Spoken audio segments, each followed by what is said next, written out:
समय की बात है। एक छोटे से गांव में रामू नामक एक किसान रहता था।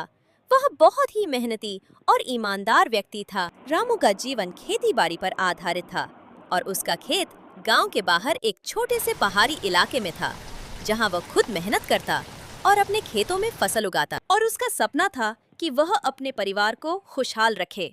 रामू का परिवार साधारण था, लेकिन उसका दिल बहुत बड़ा था। वो दिन रात अपने खेतों में काम करता ताकि उसकी फसलें अच्छी हों और वह अपने परिवार का अच्छे से पालन कर सके। उसकी ईमानदारी और मेहनत के कारण लोग उसकी बहुत इज्जत करते थे। एक दिन गांव में एक बड़ा बदलाव हुआ। एक बड़ी कंपनी ने गांव के पास एक कारखाना स्थापित करने का प्रस्ताव दिया।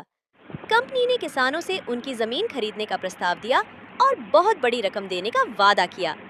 कई किसान इस प्रस्ताव से प्रभावित हो गए और अपनी जमीन बेचने के लिए तैयार हो गए, लेकिन रामू ने इस प्रस्ताव को ठुकरा दिया।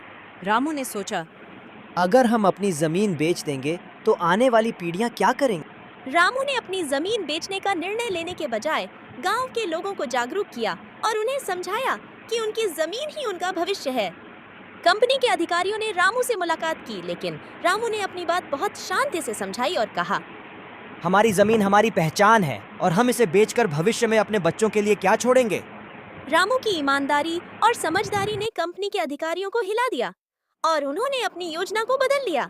एक दिन रामू को अपने खेत में एक थैली मिली जिसमें बहुत सारे पैसे थे।